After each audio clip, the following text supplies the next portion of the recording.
Hello and welcome to Advit humanity classes. मैंने आपको previous video में कुछ क्वेश्चंस ऑलरेडी करा चुके हैं। अब मैं आपको यहाँ से शुरू कर रहा हूँ। Right a detail note on Akbarnama. Akbarnama के बारे में पढ़ने उससे पहले मैं आपको बता दूँ कि मैंने ऑलरेडी मैन्युस्क्रिप्ट के बारे में, हिस्ट्री ऑफ मुग़ल एम्पायर के बारे में करा रखा है। उससे पहले मैन्युस्क्रिप्ट कैसे लिखते हैं, ये सब चीज़ मैंने आपको ऑलरेडी कराया हुआ है। अगर आप इन सब चीज़ को जानना चाहते हैं तो पहले पार्ट 1 वीडियो देख लीजिए, उसके बाद फिर सेकंड पार्ट देखिए। सो हम स्टार्ट करते हैं सेकंड पार्ट। ये है हमारा, ये भी मैंने आपको करा रखा है पहले। सो अब्बुल फजल से करना था हमें कि write A detail note on Akbarnama. Akbarnama was written by Abul Fazl. The author Akbarnama, Abul Fazl, grew up in Mughal court in of Agra. तो ये आगरा में ही अबुल फजल का जन्म, as well as he grown up there only. He was widely read in Arabic, Persian. देखो कौन कौन से language आता है, Persian, Arabic, Greek, philosophy, Sufism, बहुत कुछ। बहुत बड़ा स्कॉलर था वो। He was a forceful debater and an independent thinker who constantly oppose views of conservative ulemas. मतलब क्या होता है कि वो एक ओपन माइंडेड डिबेटर था, डिबेट करता है हर चीज़ पे, और इंडिपेंडेंट थिंकर था जो कि उलेमाज के कंजर्वेटिव सोच जो था, उलेमाज मतलब मौलवी वगैरह के, ऑर्थोडॉक्स मुस्लिम्स के जो थॉट थे उसको हमेशा अपोज करता था। अबुल फजल was chosen by Akbar as an advisor and a spokesperson for his policies. So he बहुत इम्पोर्टेंट पोस्ट उसे मिला था and he was very close to Akbar also. अब देखते हैं, हमने इसमें देखा कि वो आगरा में बड़ा हुआ था एंड बहुत बड़ा स्कॉलर था, बहुत सारे लैंग्वेज जानता था वो। इतना नहीं, ओपन माइंडेड थिंकर था। और जो ऑर्थोडॉक्स कंजर्वेटिव मुस्लिम्स होते हैं, उलेमाज होते हैं, उनके अपोज खिलाफ था वो। और he believed in debate and discussion and more over he was appointed by Akbar as a adviser and spoke person of his policy. ठीक है, so let us move to second point. In his role as a court historian, वो court historian भी था, Abul Fazal both shaped and articulated the idea associated with the rule of Akbar. तो उसने अकबर के जो rule था उसको एक शेप देने की कोशिश करी थी अपने राइटिंग के through. In 1589 he started work on Akbarnama. सो अकबरनामा जो था अकबर का क्रॉनिकल था, जो अकबर ने अबुल फजल को बोला था लिखने के लिए अपने हिस्ट्री के बारे में, अपने रूल के बारे में लिखने को, for 13 years repeatedly revising the draft. The chronicle is based on a range of sources including actual record of event, जो उसने देखा था उसको भी रिकॉर्ड किया था उसके अंदर, फिर प्लस ऑफिशियल डॉक्यूमेंट, जो भी मुगल डॉक्यूमेंट थे उसको रेफ़र करने के बाद, जो भी oral testimonial of knowledgeable person, बहुत सारे लोगों से मिल के उनसे इंफॉर्मेशन कलेक्ट करने के बाद उसने अकबरनामा लिखा था। और देखते हैं अकबरनामा के बारे में कि the Akbarnama is divided into 3 books. ठीक है, 3 वॉल्यूम है ये। The first 2 are chronicles and the third book is Ain Akbari. ठीक है, सो पहला 2 बुक जो है क्रॉनिकल है, जो कि अकबर के पीरियड के समय का या उससे पहले का मुग़ल के जो एंसेस्टर्स थे उनके बारे में लिखा हुआ है। बट जो थर्ड बुक है वो आइन अकबरी है। The first volume contain the history of mankind from Adam to celestial, 30 years cycle of Akbar's life. ठीक है, तो फर्स्ट जो बुक था उसमें हिस्ट्री ऑफ मैनकाइंड है। एडम, आपको पता है कि क्रिश्चियन में एडम और के बारे में, एडम से ही फर्स्ट ह्यूमन बीइंग थे ये। उसके बाद और भी बहुत सारे सेलेस्टियल बॉडी के बारे में लिखा हुआ है, और अकबर के 30 ईयर्स के लाइफ तक फर्स्ट बुक में हमें मिलता है। The second volume close in 46th regional year, यानी कि 1601 में जब अकबर 46th रीजनल ईयर था, उस समय सेकेंड वॉल्यूम कंप्लीट हुआ था। The very next year Abul Fazal fell victim to a conspiracy and was murdered by his accomplice Bir Singh Bundela. ठीक है, क्या होता है कि 1601 के बाद 1602 में अबुल फजल का मर्डर हो जाता है और बीर सिंह बुंदेला ने उनका मर्डर कर देते हैं। उसके बाद the Akbarnama was written to provide a detailed description of Akbar's reign in traditional diachronic sense. It traces development over time, over recording politically significant event across the time, as well as in the more novel sense of giving a synchronic picture, depict one or several situations at one moment, or several situations at one moment of a time, of all aspects of Akbar empire, geographically, social, administrative and cultural, without referring to chronology. ठीक है, सो अब देखो इसमें क्या है कि बहुत सारे ऐसे इंसिडेंट थे जो अकबर के पीरियड में हुआ था, उसको सिंक्रोनाइज किया गया है यहाँ पे, और इस तरह से बहुत सारे इंसिडेंट को साथ में लेते हुए उनको एक तरफ अबुल फजल ने इंक्लूड किया इस बुक में। जोग्राफ़ी के बारे में, सोशल कंडीशन हो गया, एडमिनिस्ट्रेटिव हो गया, कल्चर हो गया, इन सब चीज़ों को अबुल फजल ने सिंक्रोनाइज करके एक प्रॉपर वे में बुक को डेवलप करने की कोशिश करी है। In the Ain Akbari the Mughal empire is presented as having diverse population consist of Hindus, Jain, Buddhist and composite culture. So ठीक है, ये भी एक इम्पॉर्टेंट चीज़ है कि आईने अकबरी में अबुल फजल एक ब्रॉड माइंडेड राइटर थे। उन्होंने इंडिया के कॉम्पोजिट कल्चर को शो किया है। उन्होंने ये शो किया है कि बहुत सारे रिलीजन या कल्चर के लोग रहते थे एक साथ। Abul Fazal work in a language which was ornate and which attached importance to diction and rhythm and as the text were often read. देखो यहाँ पे क्या, Abul Fazal work in a language which was ornate and which attach importance to dictum and rhythm and text were often read. तो इसमें ये है कि उन्होंने जो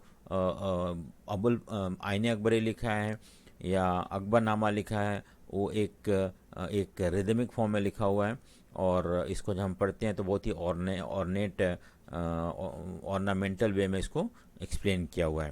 ठीक है, सो नेक्स्ट हमारा ये आता है, तो ये है हमारा अबुल फजल का अकबरनामा, जो कि 3 पार्ट में बटा हुआ है। फर्स्ट सेकेंड वॉल्यूम जो है वो मैनकाइंड से शुरू होता है फर्स्ट, और अकबर के 30th ईयर तक चलता है। उसके बाद 46th ईयर तक हम देखते हैं कि ये 46th रीजनल ईयर 1601 तक होता है। वहाँ तक लिखा, अगले साल अबुल फजल का मर्डर हो जाता है बीर सिंह बुंदेला ने, और उसके बाद किस स्टाइल में लिखा हुआ है ये बताया हुआ है। हाँ, ठीक है, इसमें सिंक्रोनाइज वे में लिखा हुआ है बहुत सारे इवेंट को एक साथ, और ये जो है एक डाइवर्स पॉपुलेशन को प्रेजेंट करता है। ये बोलता है कि उस समय बहुत सारे अलग अलग कल्चर के लोग साथ में रहते थे, और जो बुक जो है वो एक language in which ornate see work in a language which was ornate and which attach importance to dictum and rhythm as the text were read. तो इस तरह से ये एक बहुत ही इम्पॉर्टेंट बुक है जो कि हमें मुग़ल के इंफॉर्मेशन के बारे में बताता है। सो नेक्स्ट क्वेश्चन हम देखते हैं।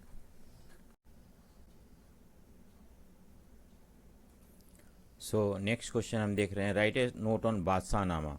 तो जिस तरह से अकबरनामा लिखा गया था उसी तरह से बादशाह नामा भी लिखा गया था, और ये जो अब्दुल हमीद लोहरी ने लिखा था इसे। दूसरी बात है कि इसके अंदर ये जो शाहजहाँ के ने कमीशन किया था, अपॉइंट किया था अब्दुल हमीद लोहरी को बादशाह नामा लिखने के लिए, क्योंकि अकबर के स्टाइल पे ही, अकबरनामा के स्टाइल पे ही बादशाह नामा लिखा गया था। और ये भी 3 वॉल्यूम में है, 3 दफ्तर में है, और हर एक दफ्तर जो है वो 10 ईयर्स को रिप्रेजेंट करता है। उसके बाद लोहरी जो था फर्स्ट और सेकेंड वॉल्यूम लिखे थे, और उसके बाद वो ओल्ड एज की वजह से he could not continue this book, and finally it was completed by Sadaullah Khan, जो कि शाहजहाँ के वजीर थे। सो इस तरह से हम देखते हैं कि बादशाह नामा जो है वो कंप्लीट किया गया था, और ये शाहजहाँ के रेन के बारे में एक्सप्लेन करता है। नेक्स्ट जो है एशियाटिक सोसाइटी ऑफ बंगाल है, ये 1784 में इसको बनाया गया, इसको इस्टेब्लिश किया गया था, फॉर्म किया गया था, सर विलियम जॉन ने किया था।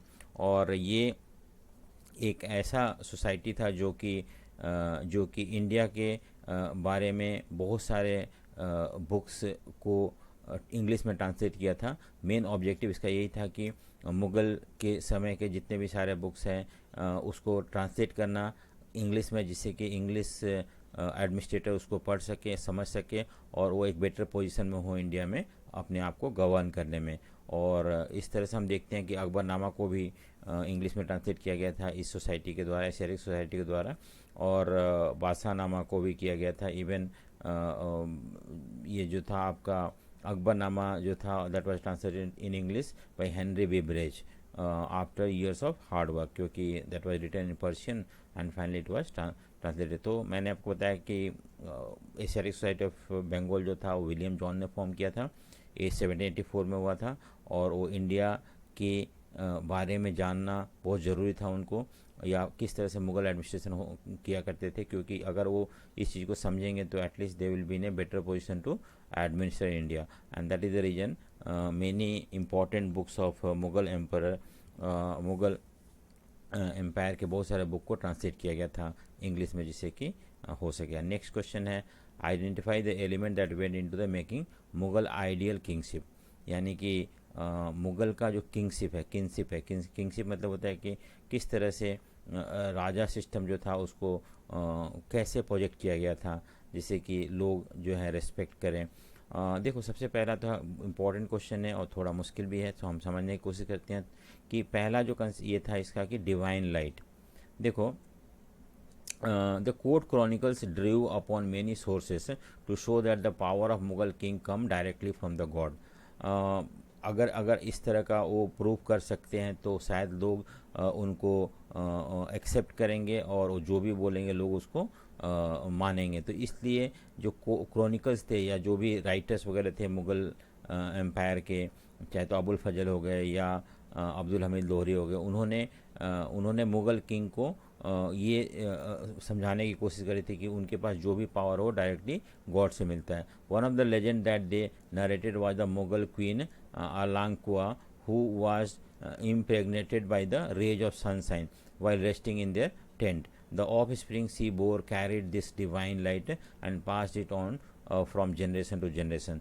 क्या एक कहानी है, एक मान्यता है उनका कि एक क्वीन थी, मुग़ल क्वीन, जिसका नाम था अलांकुआ, और ये क्वीन एक बार रेस्ट कर रही थी टेंट में, तो उस समय सन के रेस से वो प्रेग्नेंट हो जाती है और जो बच्चे का जन्म होता है वही उसके पास इस तरह का डिवाइन लाइट हुआ करता था, और वो डिवाइन लाइट पास होते गया generation to generation, and finally जो मुग़ल किंग बने उनके पास भी वो लाइट हुआ करता था। इस तरह से जो क्रॉनिकल्स थे उन्होंने किंग के पोजीशन को एनहेंस करने की कोशिश करी।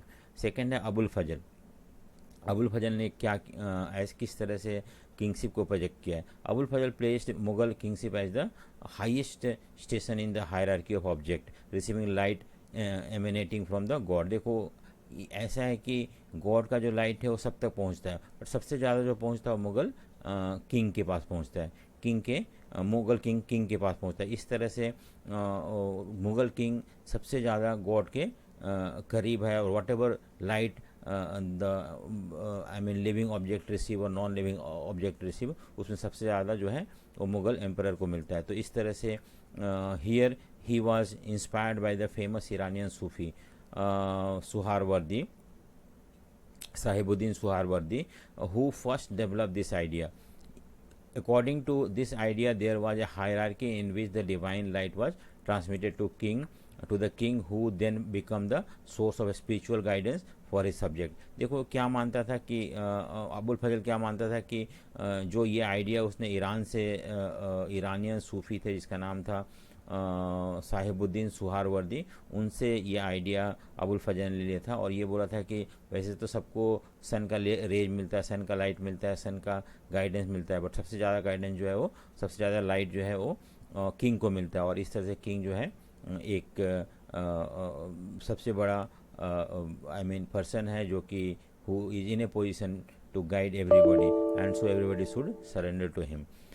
इवन पेंटिंग के थ्रू भी इस चीज़ को प्रोजेक्ट करने की कोशिश करी गई है कि किंग जो है वो सबसे हाईएस्ट सोर्स ऑफ पावर है।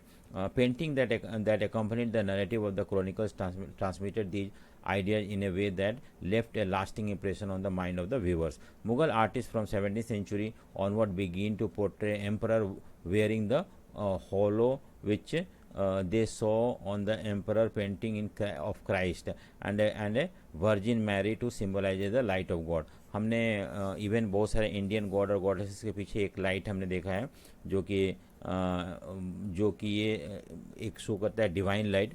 उसी तरह से इवन मुग़ल जो थे उनको भी उनके पास भी एक डिवाइन लाइट आता था जो उन्होंने जो मुग़ल जो राइटर्स थे उन्होंने इंस्पायर हुए थे क्रिश्चियनिटी से, जो कि हमें क्रिश्चियन क्राइस्ट या वर्जिन मैरी के पीछे वो लाइट हमें दिखता है। तो इस तरह से उन्होंने मुग़ल किंगशिप को प्रोजेक्ट करने की कोशिश करी है। नेक्स्ट है किंगशिप जो था एक यूनिफाइंग फोर्स था। सो ऊपर हमने जो बात किया वो एक तरह से मेटाफिजिकल था जो कि हम समझ नहीं सकते हैं क्योंकि समथिंग इट इज़ डिवाइन और समथिंग रिलेटेड टू गॉड, और इसको हम लेजेंड के थ्रू, इसको हम कहानियों के थ्रू समझाने की कोशिश करें यहाँ पे। सेकंड जो है पेंटिंग में भी थ्रू इस तरह का दिखाया हुआ किस तरह से एम्परर को गॉड के से किस तरह से एम्परर को गॉड से लाइट मिलता है और किस तरह से वो उस लाइट को लोगों को गवर्न करने में काम आता है।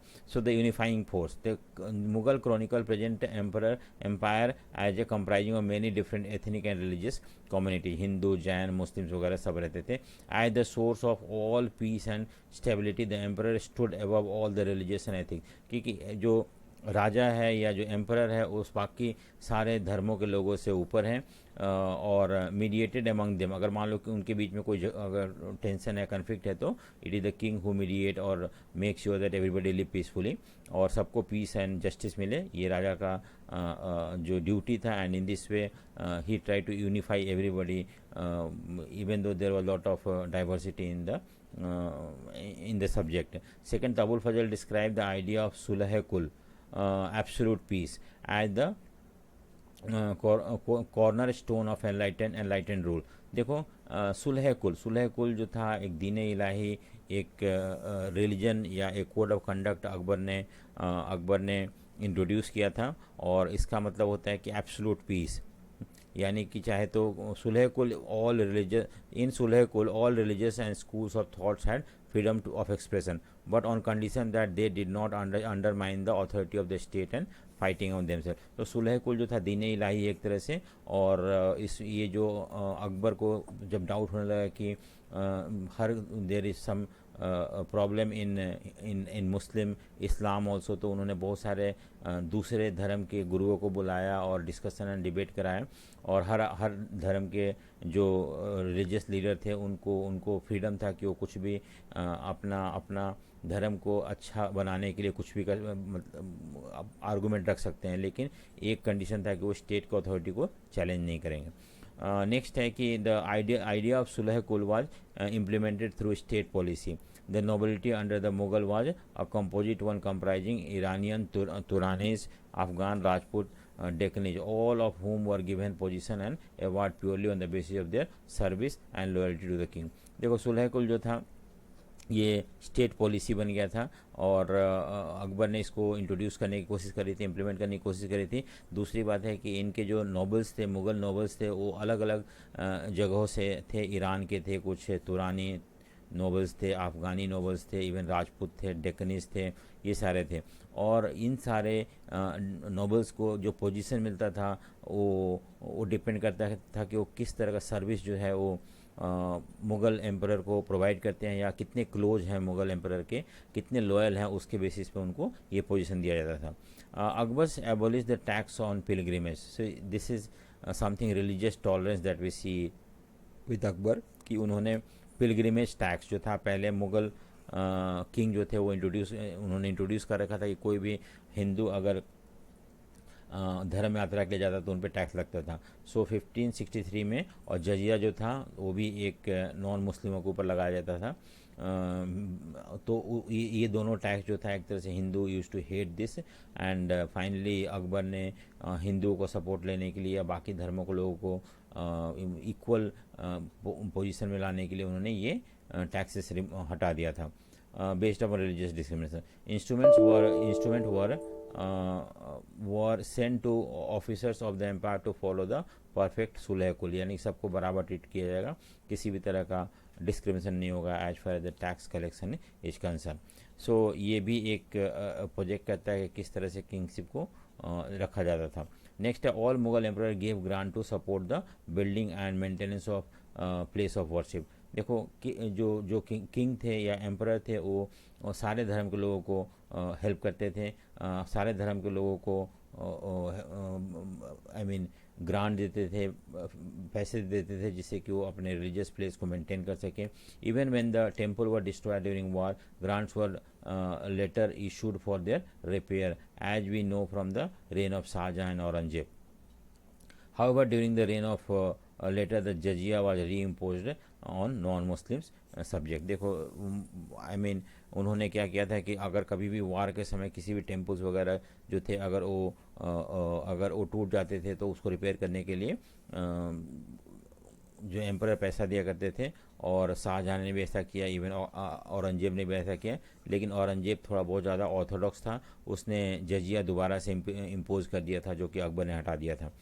उसके बाद सोवरेनिटी, अब तीसरा जो पॉइंट है कि सोवरेनिटी के बारे में एज ए सोशल कॉन्ट्रैक्ट। देखो हम बेसिकली ये पढ़ रहे हैं कि किस तरह से किंगशिप को मुग़ल एम्परर में प्रोजेक्ट किया गया था, राजा को किस तरह से प्रोजेक्ट किया गया था।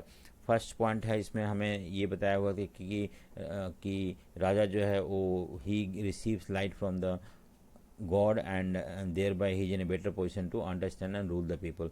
सेकेंड पॉइंट में हमने ये देखा कि किस तरह से मुग़ल एम्परर जो थे वो सुलह कुल, यानी कि सबको एक साथ लेकर चलने की कोशिश करते थे, और जो भी पोजीशन दिया जाता था वो डिपेंड करता था उसके सर्विस की how much service they provide to the state and how much loyal they are. उसके बाद जजिया और पिलग्रिमेज टैक्स जो था, इसके बारे में हमने ये देखा कि अकबर ने इसको हटा दिया था इन दोनों को, क्योंकि उसे लगता था कि डिस्क्रिमिनेटरी है, ये कुछ धर्म के लोगों के ऊपर इम्पोज किया जा रहा है।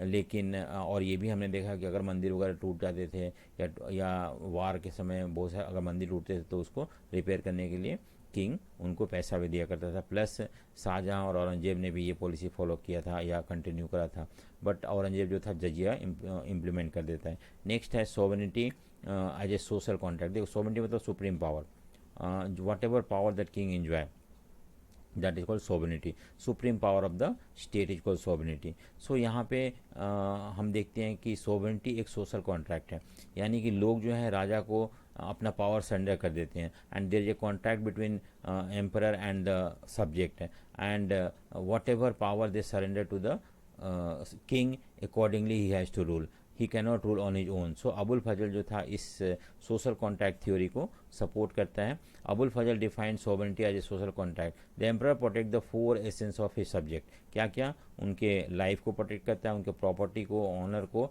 एंड फेथ को, और इसके बदले वो जो है कुछ टैक्सेस वगैरह कलेक्ट करता है लोगों से।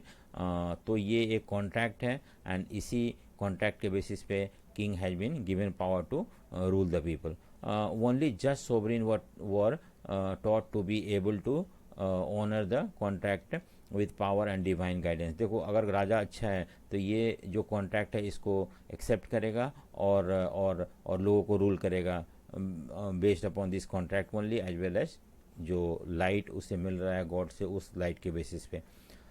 A number of symbols were created for visual representation of idea of justice, which came to stand for the highest virtue of Mughal monarchy.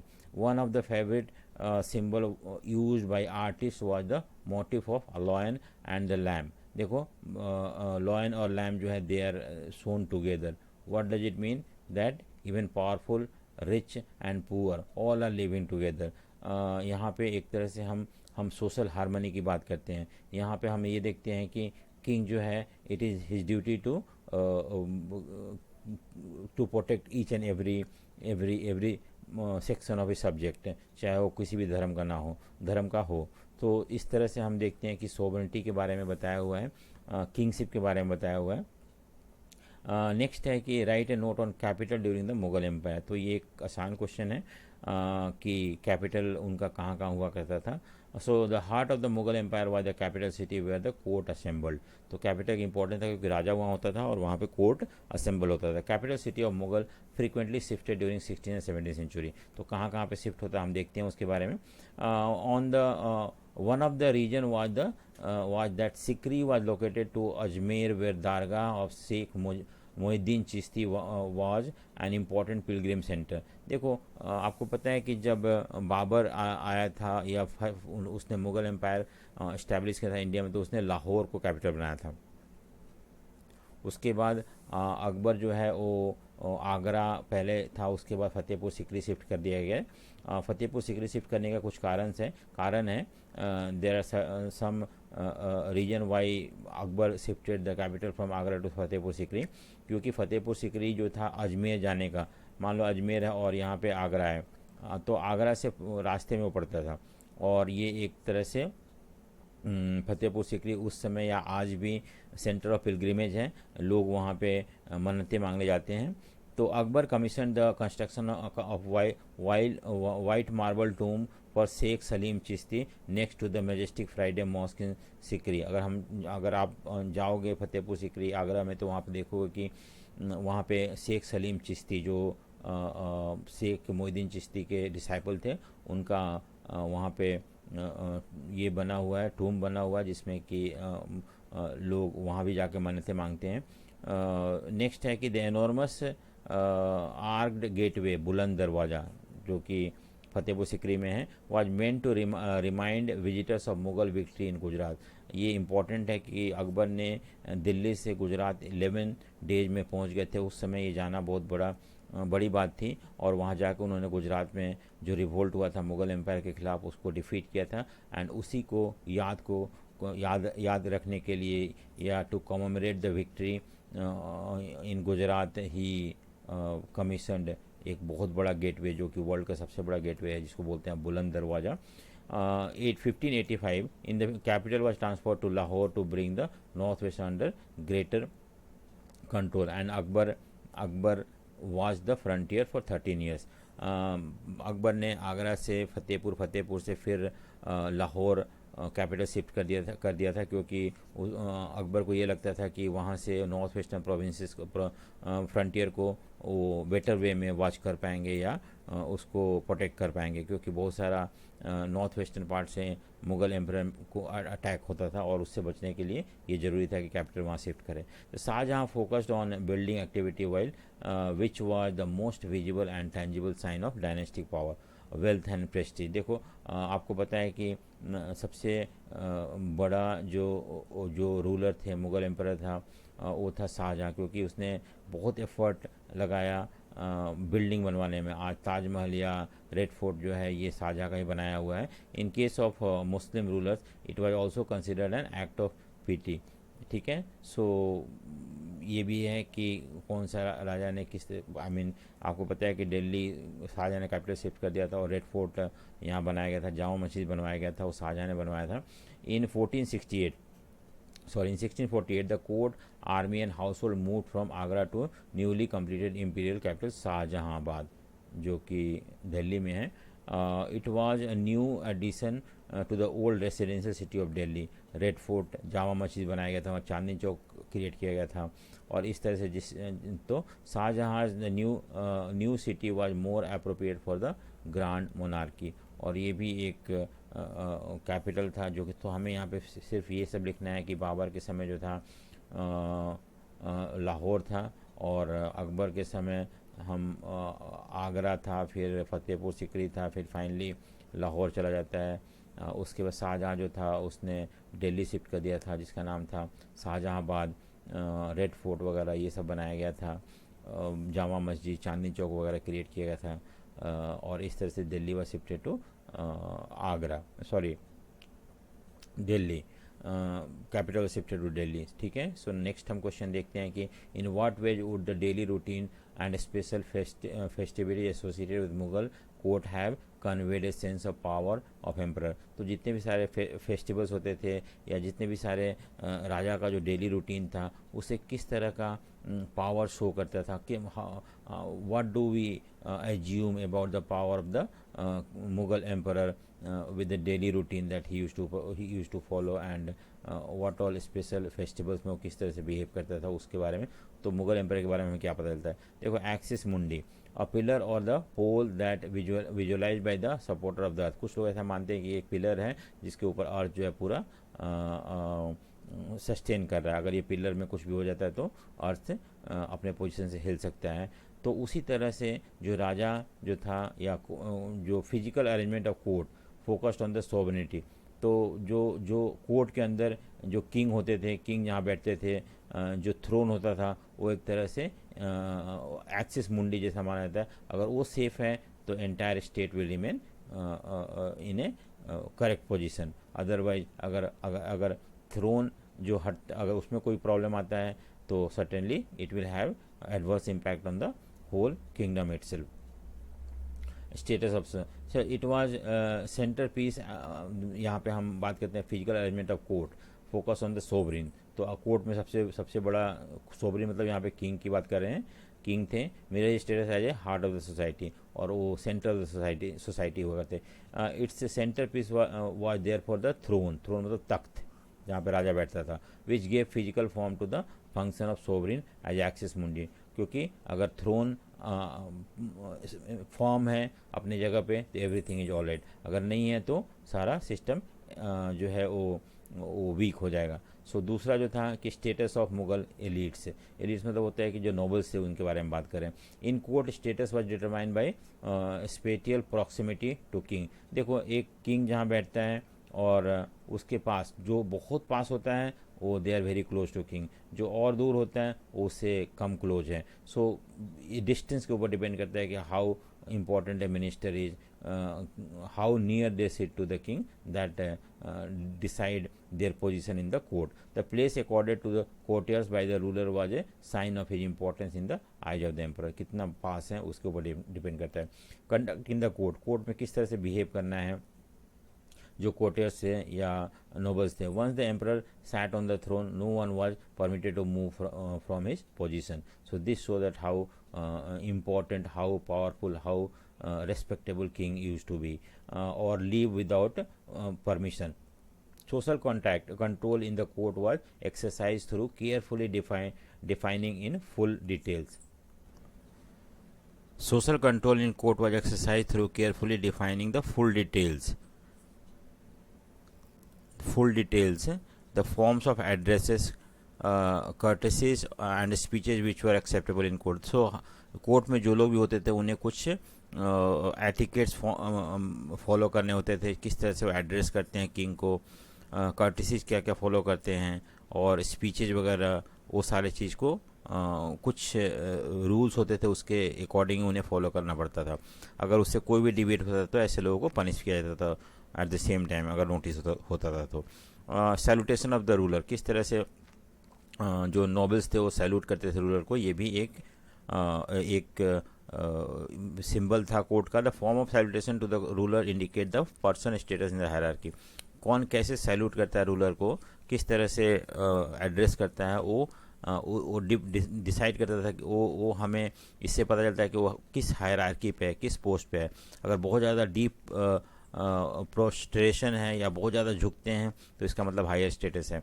The highest form of submission जो था वो सजदा और कंप्लीट प्रोस्ट्रेशन मतलब पूरा ज़मीन पे late जाना और राजा को और उस तरह से सैल्यूट करना। Under the Shahjahan these rituals were replaced by चहर, तस्लीम एंड जमीन बोस मतलब किसिंग द ग्राउंड, और इस तरह से सैल्यूटेशन था रूलर का। Next time protocol governing the diplomatic envoy at the Mughal court. जब भी कोई एनवॉय या एम्बेसडर या किसी दूसरे राजा के दूत आते थे इनके कोर्ट में तो उनको किस तरह से उनका भी एक एटिकेट जो था वो मेंशन था। N ambassador presented to Mughal emperor was expected to offer an acceptable form of greetings, either by bowing, झुकना deeply or kissing the ground. ये उनको भी करना पड़ता था, और else to follow the Persian custom of clasping one's hand in front of the chest. और ये भी पर्शियन तरीका था रेस्पेक्ट शो करने का कि अपने हैंड को अपने चेस्ट पे क्लैस्प करना. ठीक है. तो Thomas Roe, the English envoy of James first, simply bowed before the Jahangir according to European custom. आमतौर पर यूरोप में जो है राजा के सामने थोड़ा सा झुकते थे, वो वही थॉमस रॉ ने किया था. और before Jahangir according to European custom, and the further shocked the court by demanding a chair. और उसने बोला कि चेयर दो मुझे बैठने के लिए. ये एक तरह से लोगों के लिए शौक था कि राजा के सामने कोई चेयर नहीं मांग सकता बैठने के लिए. सो ये सब कुछ कस्टम्स है जो कि जो एम्बेसडर थे या एनवॉय थे उनको फॉलो करना पड़ता था. डेली शेड्यूल क्या था मुगल किंग का? The emperor begin his day at sunrise with the personal religious devotion और प्रेयर. सुबह जब राजा उठता था तो उस समय अपना रिलीजियस जो रिचुअल्स थे वो करते थे, प्रेयर करते थे. And appeared on the small balcony. तो ये भी एक था कि वो बालकोनी में, इसको बोलते हैं झरोखाए दर्शन, जो कि अकबर ने शुरू किया था. और इस तरह से जो लोग थे वो आकर राजा को देख सकते थे बालकोनी से ही. बालकोनी पे राजा खड़े हो जाते थे और वहाँ उस तरह से लोग उनको दर्शन करते थे.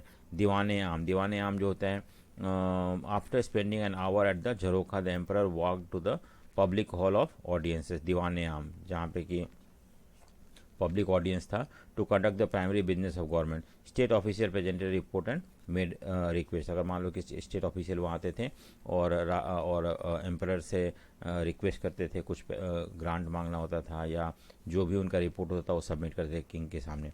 दीवाने खास, यहाँ पे वो इंपॉर्टेंट ऑफिशियल से मीट करते थे राजा. उसके बाद 2 hour later the emperor was in the Diwane Khas to hold private audiences and discuss confidential matter. High ministers of state place their petition. जो भी बड़े बड़े मिनिस्टर्स होते अपना रिक्वेस्ट था वो रखते थे before him. And tax officer presented their account. और इस तरह से टैक्स जो कलेक्ट होते थे उसका अकाउंट वहाँ रखा जाता था. Occasionally the emperor viewed the work of highly reputed artist और building of plan of architect. तो इस तरह से कभी कभी वो पेंटिंग वगैरह भी देख लेते थे वहाँ पे, या कोई प्लान होता था किस जैसे ताजमहल बनवाना हो गया, ये सब चीज़, इसका प्लान भी वहाँ पे डिस्कस किया जाता था और राजा उसको अप्रूव करते थे. नेक्स्ट है special occasion such as anniversary of the accession of throne. जिस दिन राजा को राजगद्दी मिलता था, ईद हो गया या सबब बारात और Holi. The court was full of life. बहुत ज़्यादा फेस्टिव मूड में होता था पूरा. Perform candle set, perfumed candle set in the rich holders and palaces wall festoon with the colourful hanging made a ट्रेमेंडस impression on visitors. लोग आते थे देखने के लिए कि किस तरह से डेकोरेशन हो रखा है. स्पेशल ओकेजन जो मैंने बताया था ईद वगैरह में या सबद बारात में या होली वगैरह में, पैलेस को सजाया जाता था कैंडल से. परफ्यूम वो कैंडल जिससे कि खुशबू आती थी. दूसरा जो था कि 3 मेजर फेस्टिवल जो थे, Mughal king celebrated major festivals, solar and lunar birthday of the monarch, Nowruz और Iranian new year. On her birthday the monarch was weighted against various commodity which were then distributed in charity. और राजा को तोला जाता था सोने चांदी से, और फाइनली नौराज में या राजा के बर्थडे के दिन, और इस तरह से वो जो भी सोना चांदी होता था जिसमें राजा को तौला जाता था उसको चैरिटी में बांट दिया जाता था.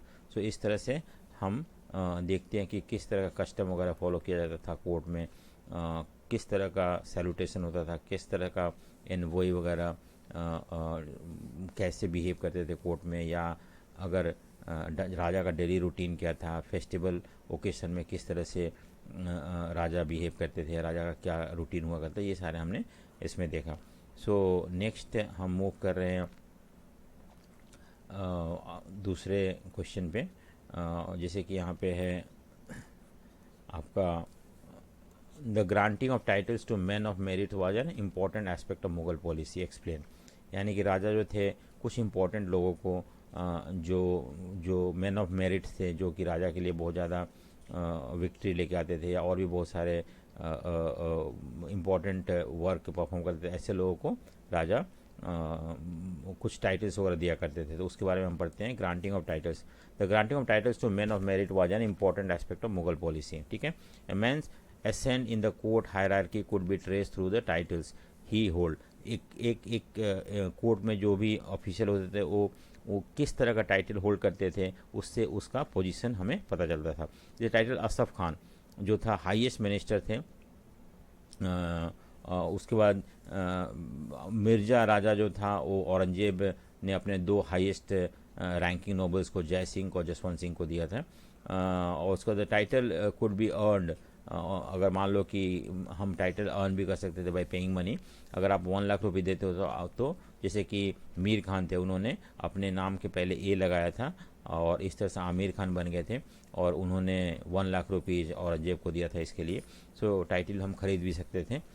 अदर अवार्ड, अब देखो क्या है कि the other award included robe of honour, khilat जिसको बोलते थे, जो गारमेंट अगर एम्परर पहनता था उसको दिया जाता था कोर्टियर को as a award. One gift the sarapa head to foot consisted of tunic, turban and sash, एक पटका होता था वो राजा किसी किसी को पहनाया करते थे, उनको ऑनर करते थे इस तरह से। Jewel ornament were often given gifted bye emperor, कभी कभी वो अपना पहना हुआ ज्वेलरी वगैरह भी दे देते थे एज ए गिफ्ट। उसके बाद नेक्स्ट है gift a sign of honour. Next point क्या है कि कोर्टियर नेवर अप्रोच्ड, देखो अगर कोई भी अगर कोर्टियर जाता है राजा से मिलने के लिए तो वैसे नहीं जाता था, वो ही हैज़ टू गिव गिफ्ट। तो अगर छोटा गिफ्ट होता था जिसमें कि स्मॉल सम ऑफ मनी था उसको हम नज़र बोलते थे, नजराना, और लार्ज सम ऑफ मनी होगा था एज ए गिफ्ट तो उसको पेशकश बोलते थे। In diplomatic relation gift were also regarded as sign of honour and respect. अगर कोई राजा दूसरे राजा के पास भेजता, मुगल एम्पायर के पास कोई आता था किसी राजा का एनवॉय बन के या एम्बेसडर बन के, तो वो भी गिफ्ट प्रेजेंट करता था। इससे ये बदलता है कि वो कौन कितना बड़ा राजा है या क्या है। Ambassador performed important functions of negotiating treaties and relations between the competing political power. In such a context, gift played a symbolic role. जैसे कि अगर मान लो कोई एनवॉय आता है, कोई एम्बेसडर आता है मुगल के कोर्ट में, तो वो भी गिफ्ट लेके आता था और ये गिफ्ट भी एक तरह शो करता था किस तरह का रेस्पेक्ट वो दे रहा है जिस राजा के पास जा रहा है। Such a context gift played a important symbolic role. Thomas Roe was disappointed when a ring he had presented to Asaf Khan was returned to him for the reason that it was worthy of 400 rupees, merely 400 rupees। तो एक असफ खान इतना बड़ा post hold करता था Mughal hierarchy में, उसको 400 का gift जब थॉमस रॉ एक ब्रिटिश जेम्स वन के एम्बेसडर था उसने दिया तो उसको वापस कर दिया गया। नेक्स्ट है इम्पीरियल हाउस होल्ड के बारे में है कि राजा के जो घर के लोग कैसे रहते थे, रानियाँ कैसे रहती थी, इसके बारे में है। द टर्म हरम, हरम जो था वो frequently use to refer to the domestic world of Mughal की रानियाँ रहती थी हरम में। It originated in Persian word haram, मतलब होता है कि सैक्रेड प्लेस, एक पवित्र जगह होता था जिसको हरम बोलते थे। The Mughal house hold consist of emperors wife, कौन कौन होता था उनके हाउस होल्ड में, एम्परर की बीबियाँ होती थी, कॉन्क्यूबाइंस होते थे, concubines his near and distinct relative होते थे, फीमेल सर्वेंट होते थे, स्लेव होते थे, ये सारे लोग उनके हाउस होल्ड में हुआ करते थे। Polygamy was practice widely among the Muslim, polygamy मतलब marrying more than one wife, तो बहुत सारे शादियाँ करते थे वहाँ पे जो मुगल एम्परर थे। Marriage was a way of cementing political relationship and making alliances. देखो मैरिज सिर्फ मैरिज नहीं था, अगर किसी राजा से एक अच्छा रिलेशनशिप रखना है तो उनके लड़कियों से शादी कर लेते थे इन लोग। जैसे कि अकबर ने जोधाबाई शादी किया था जो कि एक राजपूत प्रिंसेस थी। The gift of territory was often accompanied, जब भी कोई शादी करते थे तो उनके साथ गिफ्ट मिलता था, टेरिटरी मिलता था। by the gift a daughter in marriage. It was through the link of marriages and the relationship that developed as a result that the Mughal were able to form a vast kingship network and help them to hold vast emperor together. देखो matrimonial alliance के through बहुत सारे Mughal emperor ने अब India में अब इतने बड़ा एम्पायर को होल्ड कर रखा क्योंकि उनसे उनको सपोर्ट मिलता था, उनसे उनको टेरिटरी मिलता था, और इस तरह से ये भी एक स्ट्रैटेजी था मुग़ल एम्परर को इंडिया में सर्वाइव करने के लिए, प्लस इंडिया में इतना बड़े एम्पायर को रूल करने के लिए। In the Mughal house hold distinction was maintained between wives and that came from the royal aristocratic family। उसको बेगम बोलते थे हम, जो अरिस्टोक्रेटिक फैमिली या कोई राजा के यहाँ से कोई लड़की आती थी, प्रिंसेस आती थी शादी होके, तो उसको बेगम बोलते थे। एंड अदर वाइफ्स अघाज उनको बोलते थे, who were not a noble birth, मतलब वैसे भी अगर राजा किसी शादी कर सकते थे जो कि नोबल बर्थ के नहीं थे, उनका पोजीशन नीचे होता था। The Begum married after receiving huge amount of cash and valuables. तो जब भी बेगम मतलब राजा के यहाँ से कोई शादी होता था किसी दूसरे राजा से, तो बहुत सारे महर आता था, पैसा आता था, प्रॉपर्टी आता था। Naturally received high status and great attention from the there husband. तो ऐसी बेगम जो थी उन्हें बहुत ज़्यादा अटेंशन मिलता था। नेक्स्ट पॉइंट है कि द कॉन्कुबाइंस जो थे लेसर आघा जो थे या जो कि लेसर वाइफ थी, occupied lowest position in the hierarchy of female intimately related to royalty. They all received monthly allowances in cash and gift according to their status. तो ये भी थी जिनको लोएस्ट पोजीशन था हायरार्की में, और इनको कैश सैलरी मिलता था या गिफ्ट मिलता था उनके स्टेटस के हिसाब से। The lineage based family structure was not entirely static. The Aghas and the Agacha could rise to the position of Begum depending upon the husband will and provided that he already did not have 4 wives। तो एक तो condition था कि 4 wife होना कम से कम होना चाहिए। अगर 4 वाइफ नहीं है तो वो किसी को बेगम बना सकते थे। जो आगाज थी जो कि लोअर हायरार्की में थी, उनको भी बेगम बन सकती थी अगर हस्बैंड के बहुत करीब है या हस्बैंड ऐसा चाहते हैं तो, यानी किंग ऐसा चाहता है तो। Motherhood played important. अगर मान लो कोई ये आगाज है जो कि मदर बनती है, तो even they also get better role and position in the hierarchy। Apart from wives, now numerous male and female slaves populated the Mughal household। तो स्लेब भी होते थे, मेल स्लेब और फीमेल स्लेब भी होते थे हाउस होल्ड में, उनके हैरम में। The task they perform varied from most म्यूडेन to those requiring skill, tact and intelligence. तो ऐसा नहीं था, कुछ ऐसे स्लेब या होते थे जो कि छोटा मोटा काम करते थे, कुछ बहुत स्किलफुल होते थे, इंटेलिजेंट होते थे, जो कि बेटर और स्किल्ड वर्क करते थे। Slave eunuch moved between external and internal life of the household as guard. तो स्लेव जो होते थे या जो यूनिक होते थे, वो लोग भी आइदर दे गो इनसाइड और they were the connection between internal household और एक्सटर्नल हाउस होल्ड के बीच में। सर्वेंट, एजेंट, वुमेन, तो ये सारे उनके हाउस होल्ड में हुआ करते थे। After Nurjahan Mughal queen the princess begin to control financial resources. Nurjahan एक बहुत ही एंटरप्राइजिंग वाइफ थी ये जहांगीर की, और उसके बाद से वुमेन भी, प्रिंसेस भी फाइनेंशियल रिसोर्सेज को कंट्रोल करना शुरू कर दी थी, क्योंकि जो जहांगीर था उसे कोई मतलब नहीं था अपने एडमिनिस्ट्रेशन से, उसने सब कुछ नूरजहां को देके खुद इंटरेस्ट नहीं लेता था एडमिनिस्ट्रेशन में, और the entire administration looked after by Nurjahan only. Shahjahan daughter Jahanara और रोशनारा, इन्होंने भी इम्पॉर्टेंट रोल प्ले किया एडमिनिस्ट्रेशन में। इनका एनुअल इनकम जो था ऑफन इक्वल टू मनसबदार, तो इनको एनुअल इनकम भी मिलता था ट्रेड से या Jahanara received revenue from the port city of Surat which was lucrative centre of overseas trade. तो देखो जहानारा जो थी उसको भी बहुत सारा पैसा मिलता था as a revenue port city से, सूरत से जो एक्सपोर्ट वगैरह होता था उससे जो टैक्स आता था।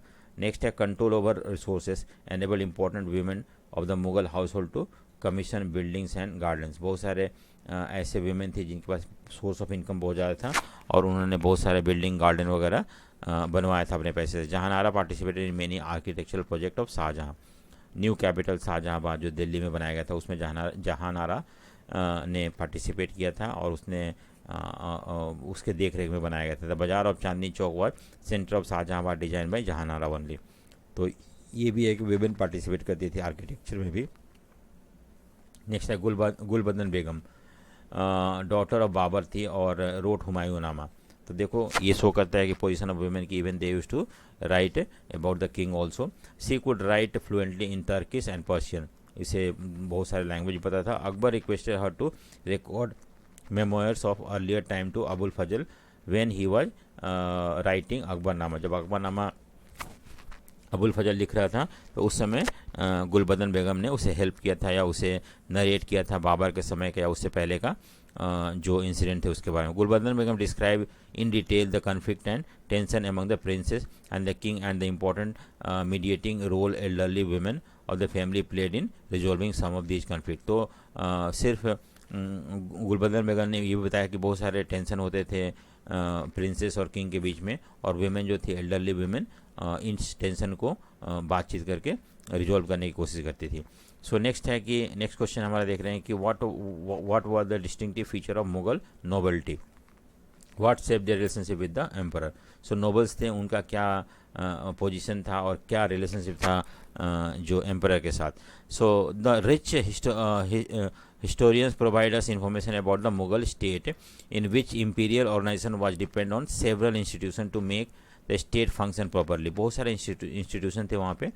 नोबलिटी एक इंस्टीट्यूशन था जिसके थ्रू स्टेट जो था अपना काम को पूरा करता था। One of the most important pillars जो था वो it's corps of officials collectively, जिसको नोबलिटी बोलते हैं। सो एक जैसे कि मान लो कि आप इंडिया में ले लो, अभी गवर्नमेंट है उसका स्टेट का I mean executive legislature judiciary है, वो 3 ऑर्गन है, इंपॉर्टेंट ऑर्गन है, इंपॉर्टेंट इंस्टीट्यूशन है। उसी तरह से नोबलिटी एक इंपॉर्टेंट इंस्टीट्यूशन हुआ करता था उस समय, जो कि मुगल एडमिनिस्ट्रेशन को प्रॉपर वे में चलाने में हेल्प करता था। रिक्रूटमेंट, अब इस नोबल्स को कहाँ से रिक्रूट किए जाते थे। देखो, nobility were recruited from diverse ethnic and religious group, अलग अलग ग्रुप से आते थे। ऐसा नहीं कि एक ही तरह के एक ही ग्रुप से या एक ही सेक्शन से उनको लिया जाता था, क्योंकि इससे खतरा हो सकता था राजा को।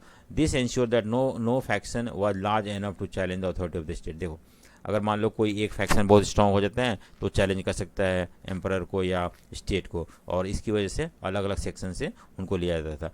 इन Akbar imperial service Turani Irani nobles were present from earliest time when the carving of emperor began. Many had come to India along with the Humayun and migrated later on. ठीक है, तो बहुत सारे ऐसे तुरानी आए थे या ईरानियन आए थे, ये नोबल्स थे इंडिया में पहले से ही, बाबर के समय से ही, तो वो भी इंपॉर्टेंट रोल प्ले किए थे।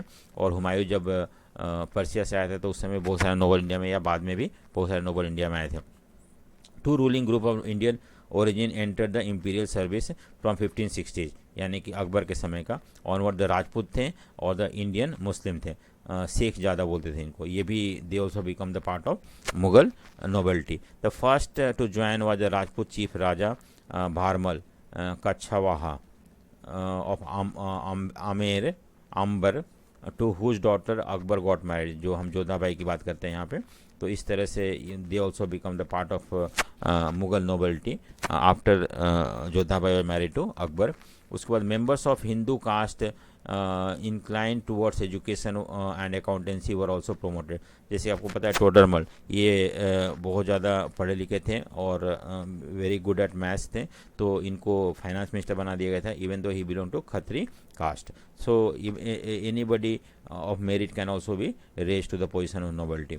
Iranian gained high offices under Jahangir, whose politically influenced Queen Noor Jahan was Iranian. तो जब जहांगीर ने नूर जहाँ से शादी किया था तो उस समय नूर जहाँ एडमिनिस्ट्रेशन को कंट्रोल करने लगी, तो उसने अपने बहुत सारे रिलेटिव को नोबलिटी में इंक्लूड कर दिया था। और इस तरह से जहांगीर के समय ईरानियन नोबल जो थे वो ज़्यादा प्रोमिनेंट थे। Aurangzeb appointed Rajput to high position and Marathas को भी उन्होंने अपॉइंट किया था, औरंगजेब ने अपॉइंट किया था। तो इस तरह से जो नोबलिटी थे वो बहुत सारे अलग अलग सेक्शन से, ग्रुप से, इंडियन भी थे उसके अंदर, ईरानियन, तुरानियन, पर्शियन नोबल्स भी मुगल कोर्ट में हमें देखने को मिलता है। न्यूमेरिकल डेजिग्नेशन, देखो इसको हम मनसब बोलते हैं, ये भी एक तरीका है नोबल को डेजिग्नेट करने के लिए। All holders of government offices hold rank or mansab comprising two numerical designation, Jat and सवार। जाट एंड सवार ये दो तरह के मनसब थे। An indicator of the position in imperial hierarchy and salary of the officials. ठीक है, सो क्या पोजीशन है उसके हिसाब से उनको जाट एंड सवार दिया जाता था। क्या हायरार्की है उसके बेसिस पे। Sawar indicated the number of horseman a mansabdar was required to maintain in service. सवार मतलब कितने हॉर्समैन एक मनसबदार को अपने अंडर रखना पड़ता था। सो जाट वाज एक पोजीशन था इम्पीरियल हायरार्की में, और they were given salary of the official था, उनका कितना सैलरी उनको मिलता था। और सवार मतलब एक मनसबदार कितने हॉर्सेस अपने पास रख सकता था। इन 17वीं सेंचुरी मनसबदार ऑफ 1000 जाट्स और एबव को हम नोबल्स बोलते थे, उससे नीचे को नोबल्स नहीं बोलते थे हम। उसके बाद मिलिट्री सर्विसेज के अंदर क्या है कि the nobles practised in military campaign and their armies and also served as officers of the empire in provinces. Nobles को जो था एक तो हेल्प राजा को हेल्प करना पड़ता था जब भी वार वगैरह में राजा जाया करता था तो, और उसे प्रोविंसेस में भी कभी कभी नोबल्स को अपॉइंट किया जाता था as administrator. Each military commanders recruited equipped and train the main striking arms of Mughal army the cavalry. So ये सबसे इम्पोर्टेंट था मुगल आर्मी का, और हर कमांडर को अपने यहाँ कैवेलरी को अपॉइंट करना पड़ता था, उनके ट्रेन करना पड़ता था, उन्हें इक्विप मतलब उन्हें जो ज़रूरत था वो देना पड़ता था। The troops maintain superior horses branded them by the imperial mark दागा, यानी कि हॉर्सेस को ब्रांडिंग किया जाता था। आज भी हम देखते हैं कि बहुत सारे काऊ होते हैं, उनके ऊपर कुछ ना कुछ ब्रांड किया जाता है, मे बी जे लिखा जाता है या कुछ किसी तरह का एक साइन और उस पर ब्रांड का देता। उसी तरह से उसमें घोड़ों पे निशान लगाया जाता था, उसको हम बोलते हैं दग्गा या ब्रांडिंग ऑफ हॉर्सेस। नेक्स्ट है emperor's role. The emperor personally reviewed changes in the rank titles and officers posting for all the office except the lowest rank. तो एम्परर भी इम्पोर्टेंट रोल प्ले करते थे रैंक डिसाइड करने में, title वगैरह या posting वगैरह के बारे में। वो अकबर के एम्परर के देख रेख में होता था। Akbar who designed the mansab system was established also established spiritual relationship with the selected band of his nobility by treating them as a murid। तो उनको डिसाइपल बोलते थे। और उन्होंने अकबर ने भी कुछ इम्पोर्टेंट ऑफिशियल्स को चुन रखा था, नोबिलिटी को चुन रखा था जिनसे उनका क्लोज रिलेशनशिप हुआ करता था। और अकबर और even emperor use to look after the rank titles and official positions जो था वो भी उसको चेंज भी कर सकता था जो हायर ऑफिशियल थे उनको। ठीक है, वेज ऑफ एक्वायरिंग पावर। तो एक नोबल कैसे पावर को एक्वायर कर सकता था। For member of nobility imperial service was a way to acquiring power wealth and highest position. आप कितना ज़्यादा अपने राजा के लिए काम कर रहे हो उसके ऊपर डिपेंड करता है कि आपको कितना पावर होगा या कितना प्रेस्टीज होगा, कितना वेल्थ होगा। A person wishing to join the service petitioned through a nobles who presented tajweez to the emperor. If the applicants were found suitable, a mansab was granted to them. तो चलो अगर कोई भी आदमी service में join करना चाहता है तो उसे एक पिटीशन फाइल करना पड़ता था, वो भी किसी नोबल के थ्रू, और राजा अगर एक्सेप्ट कर लेता था वो एप्लीकेशन या ये पिटीशन तो उसे उस आदमी को एक मनसब एक पोजीशन ग्रांट किया जाता था।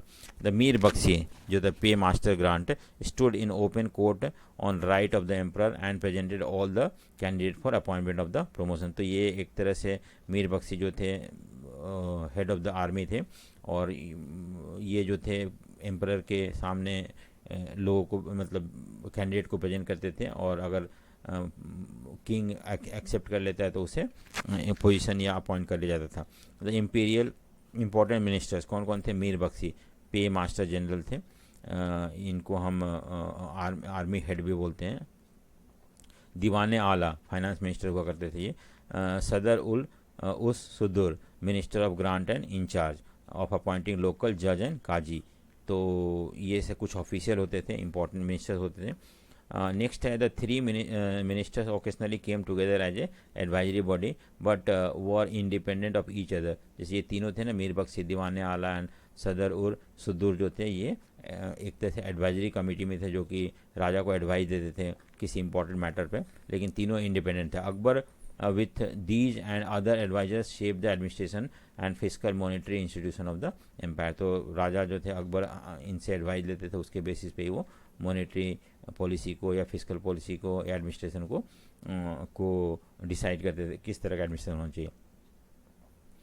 ताइनते Rakab nobles stationed at the court was reserved forces to be deputed to the provinces और military campaign। देखो राजा जो था अपने यहाँ मतलब कोर्ट में स्टैंडिंग आर्मी मतलब रिजर्व फोर्स रहता था, और उसको राजा यूज कर सकता था जब भी वो प्रोविंसेस या कोई कैंपेन में जाता था। तो they were duly bound to appear twice daily morning and evening to express submission to the emperor in public audience.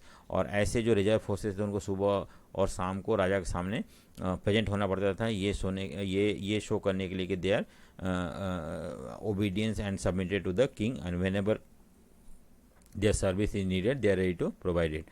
They shared the responsibility of guarding the emperor and his household round the clock। और ऐसे जो reserve force होते थे वो राजा के घर वगैरह या पैलेसेस हो गया या उनके हाउस होल्ड हो गया उनको 24 आवर गार्ड करते थे।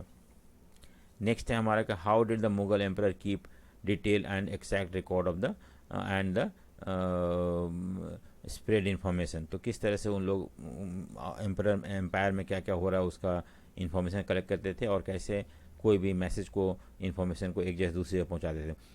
The keeping of extract and detail record was major concern for the Mughal administration, क्योंकि इतना बड़ा एम्पायर में रिकॉर्ड मेंटेन करना प्लस एडमिनिस्ट्रेशन को अपडेट रखना ये एक बहुत बड़ा काम था। The Mir Bakhshi supervise the corps of court वकीब नवीस ये राइटर्स होते थे who recorded all applications and document presented to the court। तो अलग से राइटर होते थे जो कि जितने भी सारे एप्लीकेशंस होते आते थे या जितने भी सारे कंप्लेन वगैरह आते थे या जो भी रिपोर्ट आता था उसको लिखते थे और लिख के then it was presented to the court.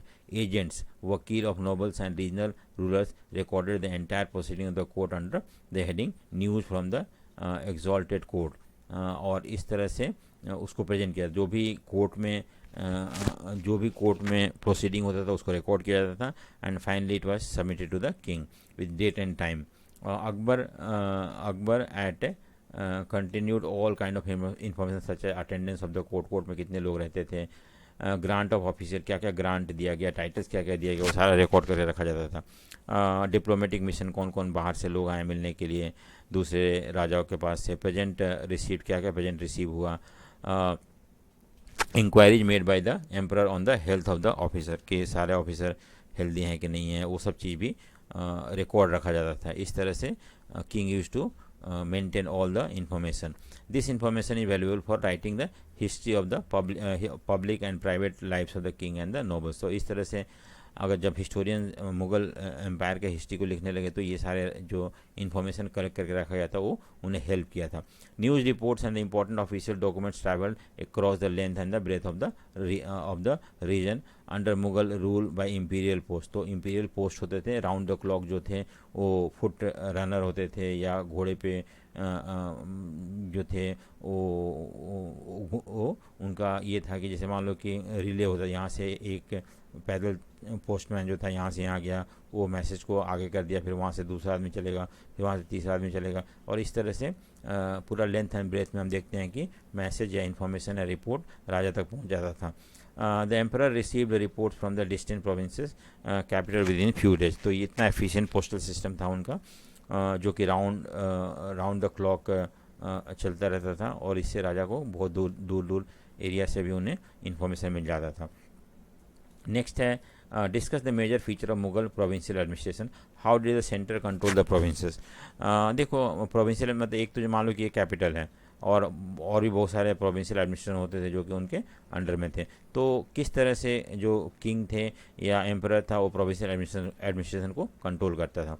देखो as there was division of function at the centre the same functional division was also followed in the provinces. आपको पता है कि सेंटर में भी सारा काम बटा हुआ था, आर्मी का अलग काम था, जज वगैरह अलग थे रेवेन्यू कलेक्टर अलग थे। इसी तरह से इवन प्रोविंसेस में भी हम देखते हैं कि काम बटा हुआ था, सूबा बोलते हैं प्रोविंसेस को।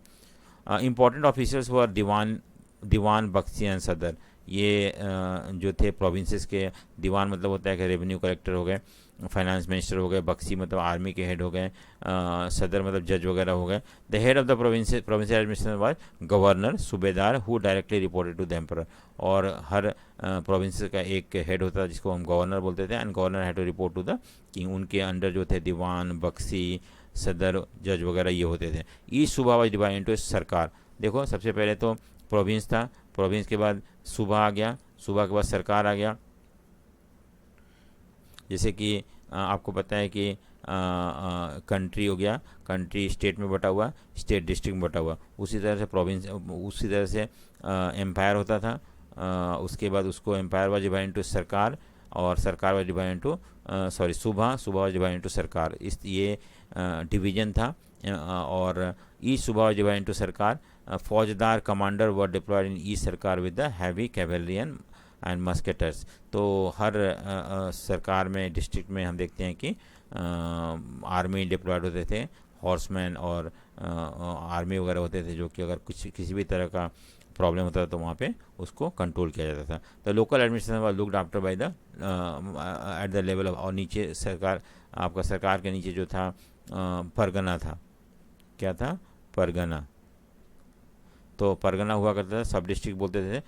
Bye semi hereditary officer they were क्वांगाज, कीपर ऑफ रेवेन्यू रिकॉर्ड हो गए। उसके बाद चौधरी होते थे, in-charge of revenue collection and काजी। ये 3 ऑफिसर होते थे जो कि सब डिस्ट्रिक्ट में या परगना में होते थे। कुआंगोज होते थे, कुआंगोज, और चौधरी और काजी होते थे। ठीक है। सो नेक्स्ट है, each department of the administration maintain a large support of staff. और हर डिपार्टमेंट में क्लर्क होते थे, अकाउंटेंट होते थे, ऑडिटर होते थे, मैसेजर्स होते थे। Persian was made the language of the administration, जो मैं पहले बता चुका हूँ। और लोकल लैंग्वेज भी कभी कभी यूज़ किए जाते थे विलेज अकाउंटेंट के द्वारा। The Mughal chronicles usually portrayed the emperor and his court controlling the entire administration down to the village level.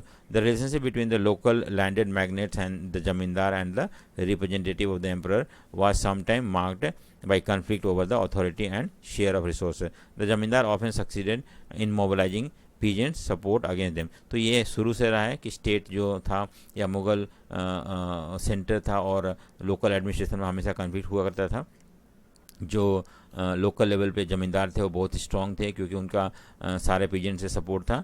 और अगर कोई भी कन्फ्लिक्ट होता था तो ज़मींदार जो थे वो सारे पीजेंट को अपने साथ में लेके आ जाते थे अपने। तो इस तरह से हम देखते हैं कि जब रिसोर्सेज शेयरिंग होता था या पावर शेयरिंग होता था, उस समय zamindar also come as obstacle in unifying the administration. तो ये हो गया हमारा। नेक्स्ट जो क्वेश्चन है, evaluate the relationship between the Mughal empire and the Safavid empire in the light of Kandahar. Kandahar एक इम्पॉर्टेंट पोस्ट था जो कि मुगल कैप्चर करना चाहते थे, और पर्शियन राजा जो थे, जो सफाविद एम्पायर था, वो भी चाहता था। तो इसलिए कंधार को लेकर मुगल और सफाविद में हमेशा टेंशन और कन्फ्लिक्ट होता रहा। The Mughal chronicles provide account of diplomatic relationship and conflict between Mughal emperor and neighbouring political power. हम उनके क्रॉनिकल से हमें पता चलता है कि क्या क्या प्रॉब्लम था उनके नेबरिंग स्टेट के बीच में, मुगल और नेबरिंग पॉलिटिकल पावर के बीच में। एक तो सबसे पहला था सफाविद जो थे एंड मुगल एम्पर के बीच में क्या रिलेशनशिप था। The political and diplomatic relationship between Mughal king and the neighboring countries of Iran and Turan depended on the control of frontier defended by Hindu Kush mountains that separated Afghanistan from the reign of Iran and Central Asia. देखो अब यहाँ पे क्या था कि उस तरफ जो था आपका ये सेंट्रल एशिया हो गया और ईरान हो गया, वहाँ पे दूसरे किंग वगैरह थे, और इस तरफ मुग़ल एम्परर था। तो हमेशा जो फ्रंटियर था उसको लेके दोनों मुग़ल और ईरानियन और सेंट्रल एशियन किंग के बीच में कन्फ्लिक्ट हुआ करता था। All conquerors who sought to make their way into Indian subcontinent had to cross the Hindu Kush एक तरह से बाउंड्री था जो कि उन्हें क्रॉस करके इंडिया आना पड़ता था to have India. constant aim of Mughal policy was to ward off these potential danger by controlling strategic outpost। और कांधार जो था, दैट वाज काबुल और कांधार जो था स्ट्रैटेजिक आउटपोस्ट था, और हमेशा मुगल चाहते थे कि ये दोनों एरिया उनके अंडर में रहे, जिससे कि सेंट्रल एशिया से कोई इम्पोर्टेंट किंग जो है इन्वेड करके मुगल एम्पर को चैलेंज ना करे।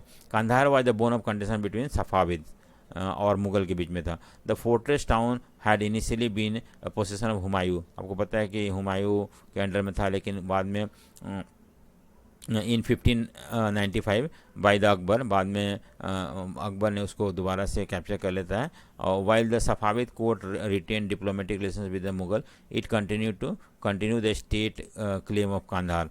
हालांकि मुगल और सफाविद के बीच में डिप्लोमेटिक रिलेशनशिप था, लेकिन हमेशा से सफाविद जो चाहते थे वो कांधार और काबुल को कैप्चर करना चाहते थे।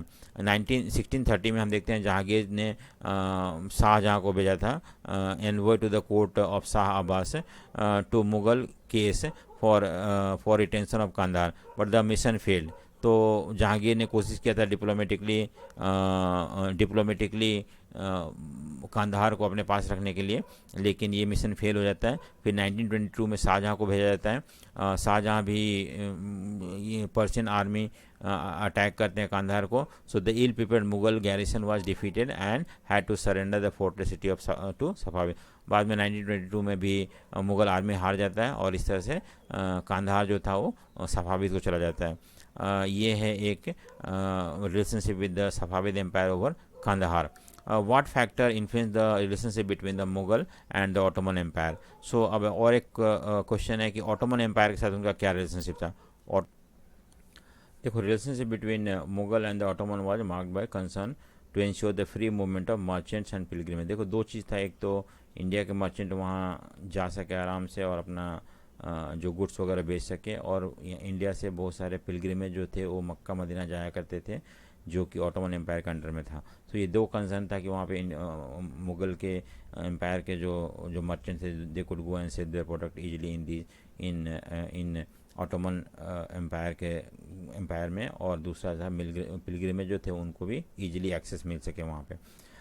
मुगल एम्पायर जो थे आमतौर पे इंडियन के बहुत सारे गुड्स वगैरह वहाँ एक्सपोर्ट करते थे, और जो भी उसका पैसा आता था वो वहाँ चैरिटी में बांट दिया जाता था रिलीजियस पर्पस के लिए। लेकिन जब औरंगजेब आया तो उसे लगा कि वहाँ पे बहुत सारे मिस एप्रोप्रिएशन या जो पैसा है उसका मिसयूज हो रहा है, और इसकी वजह से उसने ये जो डिस्ट्रीब्यूशन है वो बंद करवा दिया, और उसने बोला कि इस जो वहाँ से पैसा आ रहा है उसको इंडिया में ही डिस्ट्रीब्यूट कर दो एज ए चैरिटी। सो ये था हमारा ऑटोमन एम्पायर और मुगल एम्पायर के बीच का रिलेशनशिप।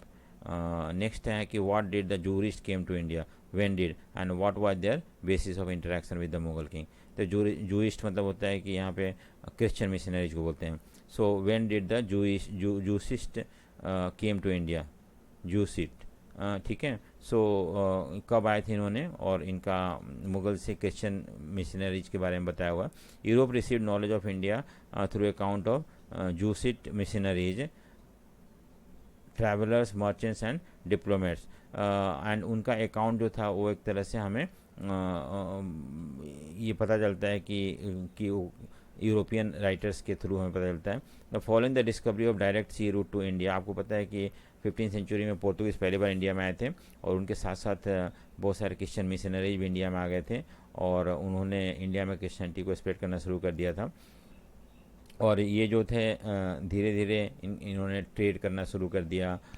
उसके बाद एम्पायर बिल्डिंग, अकबर जो था जब तक यहाँ पे इंडिया में मुग़ल थे तब तक तो इन्होंने जो यूरोपियन थे वो अपने आप को सबमिशन था इनका, they had to surrender to the Mughal emperor. Akbar को कुछ डाउट हुआ कि उन्हें लगने लगा कि इस्लाम सुपीरियर है, तो इस्लाम के जो मौलवी उनको बुलाया गया डिस्कशन के लिए, और वहाँ पे आपस में सारे मौलवी झगड़ा करने लगे। तो उसे लगा कि पता नहीं इस्लाम में क्या प्रॉब्लम है, तो उन्हें बाकी सारे रिलीजियस जो पंडित थे उनको बुलाया गया। इवन उन्होंने एक इबादत खाना भी कंस्ट्रक्ट करवाया उसमें बुद्धिस्ट को जैन जैन जो मुनि थे उनको बुलाया गया, इवन क्रिश्चियन मिशनरीज के जो उनको भी बुलाया गया। और वहाँ पे देखो तो Jesuit accounts are based upon the personal observation and shed light on the character and mind of the emperor. उनको ऐसा, क्रिश्चियन मिशनरी को ऐसा लग रहा था कि अकबर जो है वो क्रिश्चियनिटी में कन्वर्ट हो जाएगा, लेकिन ऐसा कुछ नहीं हुआ। अकबर को ये पता चला सारे डिस्कशन से कि हर रिलीजन में कुछ कुछ कुछ इम्पोर्टेंट है, कुछ सही चीज़ है, और हर रीजन में कुछ ना कुछ कमी है। तो इस तरह से उन्होंने इन सारे डिस्कशन के बाद उन्होंने दीन इलाही रीजन शुरू, एक तरह से कोड ऑफ कंडक्ट शुरू किया, और जो कि स्टेट रीजन नहीं बन पाया और इतना ज़्यादा पॉपुलर नहीं हो पाया। सो नेक्स्ट है हमारा describe the main feature of मनसबदारी system. Her official का कुछ रैंक होता था और उसका डेजिग्नेशन होता था। मैंने इसके बारे में जाट और सवार के बारे में बताया। सवार मतलब कितने हॉर्स रख सकते थे, और जाट मतलब उनका एक पोजीशन जो था इंपीरियल हायरार्की में। अकबर ने क्लासिफाइड मनसब इंटू 33 ग्रेड से, जो 10 से 10,000 था। Till the middle of Akbar's rule the highest rank of official जो थे वो 5,000 थे, और वाइल द रैंक बिटवीन 7,000 10,000 जो था वो सिर्फ रॉयल फैमिली को ही मिलता था, ना कि सबको मिल जाता था। मनसबदार्स ऑफ 1,000 जार्ड्स और एबव को हम नोबल्स बोलते थे, ये मैंने पहले भी आपको करा रखा हूँ। नेक्स्ट है कि the mansabdar formed the official nobility of the country and this system was army civil administration all rolled into one. तो यहाँ पे चाहे तो सिविल एडमिनिस्ट्रेशन हो या मिलिट्री एडमिनिस्ट्रेशन हो, सारा मनसबदार के अंदर आ जाता था। The Mansabdars were directly recruited, promoted, suspended और dismissed by the emperor। तो emperor के अंडर में पूरा होता था, वो emperor खुद ही इनका अपॉइंटमेंट करता था, या डिसमिस कर सकता था या प्रमोट कर सकता था। Each grade carried a definite pay out of which the mansabdar was to recruit and maintain fixed number of cavalry. Every sawar और horseman was equipped with 2 horses. Superior horse were marked by imperial mark and maintain. तो इस तरह से हर जो grade था उनको एक पे मिलता था, और उस पे के हिसाब से उन्हें अपना भी अपने लिए भी काम करना पड़ता था उस पे से, और प्लस उन्हें जो उनके अंडर आर्मी होते थे या हॉर्सेस होते थे उसको भी मेंटेन करना होता था। The emperor personally reviewed changes in the rank title official posting of all the except lowest rank. तो मैंने बता रखा हूँ पहले कि जितने भी बड़े बड़े रैंक के मनसबदार होते थे उनको पोस्टिंग करना या उनको हटाना या उनको टाइटल देना या उनको प्रमोट करना, ये सारे एम्परर अपने पर्सनली देख रेख में होता था। The Mughal officer receive their salaries in 2 way. Either cash मिलता था उनको और जागीर मिलता था। Land were not given to them but they only had the right to collect revenue equivalent to their salary. तो इस तरह से अगर कैश मिलता तो ठीक है, नहीं तो लैंड मिलता था, और लैंड से उन लोग उतना ही रेवेन्यू कलेक्ट कर सकते जितना कि उनका सैलरीज था, और बाकी the rest of the amount goes to state exchequer. Jagirs were frequently transfer from one mansabdar to other. और मैंने बताया था कि मनसबदारी जो था हायरार्की मतलब हेरिडिटी नहीं था, वो ट्रांसफ़र होते रहता था, दूसरे मनसबदार को मिल सकता था। The nobles station at the court were reserve forces to be deputed to the provinces और द मिलिट्री कैंप। और ये भी मैंने बताया आपको कि बहुत सारे ऐसे फोर्सेस, रिजर्व फोर्सेस होते थे जो कि कैपिटल में होते थे और राजा के हाउस होल्ड को देख रेख करते, राजा को प्रोटेक्शन देते थे। They were sometime interested with the task of, ठीक है, सो हाउस होल्ड को या थ्रू आउट द क्लॉक उन्हें गार्ड करना पड़ता था सारा। Discuss the example of distinctive feature of Mughal chronicles. तो मुगल क्रॉनिकल का क्या क्या फीचर्स था, जो बुक्स वगैरह लिखे गए तो उसके बारे में। Mughal history has been termed as a chronicle because they present a continuous chronological record of event. अब देखो why they are called chronicle, क्योंकि वो एक तरह से टाइम वाइज उससे लिखा हुआ है, पीरियड वाइज लिखा हुआ है, पहले क्या हुआ था, उसके बाद फिर क्या हुआ था, फिर उसके बाद क्या हुआ था, इस तरह से। That is why it is called chronicle events. They are an important source material for the study of Mughal empire. Mughal empire को पढ़ना है तो हमें क्रॉनिकल जरूर गो थ्रू करना पड़ता है, हमें समझ में आएगा कि उनके उस समय क्या क्या हुआ करता था और किस क्रोनोलॉजी में सारा कुछ हुआ। Chronicle contain plethora of information about the about the various Mughal king, तो किंग क्या इन्फॉर्मेशन के बारे में, किंग के बारे में हमें उन क्रॉनिकल से पता चलता है। Mughal king commission court historian to write account of their achievement. आपको पता है कि अकबर ने अब्दुल फजल को, हमीद लोहरी को, शाहजहाँ ने, और इस तरह से वो अपॉइंट करते थे हिस्टोरियंस को कि उनके समय के बारे में लिखना, उस समय क्या क्या हुआ था सारा आई मीन इवेंट को एक क्रोनोलॉजिकल ऑर्डर में लिखना। Chronicles are an indispensable source of any scholars wishing to write history of Mughal. At one level they are factual information about the institution of the Mughal state collected and classified by the individual closely connected to the court। तो इसमें हम Chronicle में जो भी ऐसे लोग हैं जो कि कोर्ट से कनेक्टेड थे उनके बारे में हमें इंफॉर्मेशन ईजिली हम डिराइव कर सकते हैं। उसके बाद है authors of these chronicles mostly courtiers थे, दरबार में होते थे, एंड वो कोर्ट और वट एवर जो used to take place they used to write in the chronicle, war के बारे में, एडमिनिस्ट्रेशन, सब कुछ उसमें लिखा हुआ है। The chronicles were written in Persian, Turkish या मदर टंग में भी लिखे जाते थे। सो बाबर जो थे अपने मेमोर्स जो थे वो टर्किश लैंग्वेज में लिखे थे, अकबर पर्शियन में, और इस तरह से हम देखते हैं कि different types of languages were use to write these chronicles. In the chronicle the written text also contain the images.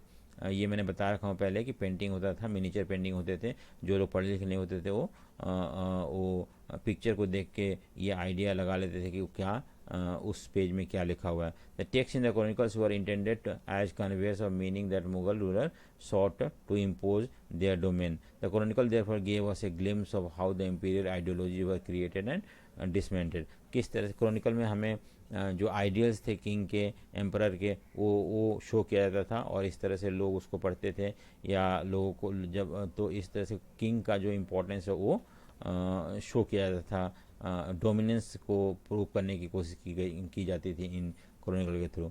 Who were the greatest Mughal emperor? Akbar जो था सबसे बड़ा था, ग्रेटेस्ट मुगल एम्परर था, जिसने मुगल एम्पायर को हिंदू कुश माउंटेन्स तक पहुंचाया था, प्लस उज्बेक और सफावी जो रूलर थे उनको उनका पावर को इंडिया में एक्सटेंड करने से रोका था। ब्रिलियंट एडमिनिस्ट्रेटर था एंड स्टार्टेड मनसबदारी सिस्टम, ये भी एक अचीवमेंट था। Took step to boost trade agriculture industry, और तीसरी बात है कि उन्होंने रिलीजियस टॉलरेंस को ध्यान में दिया था, रिलीजियस टॉलरेंस को अपील किया था। उन्होंने पिलग्रिमेज टैक्स और जजिया जो हटा दिया था, जो कि डिस्क्रिमिनेटरी था। When and between home the first battle of Panipat took place, that Ibrahim Lodi और बाबर के बीच में हुआ था, 1526 में हुआ था, and this victory led to the establishment of Mughal empire in India. So thank you for watching this video. अगर आपको पसंद आया हो तो लाइक, शेयर एंड सब्सक्राइब जरूर करें। सो thank you for watching, thank you.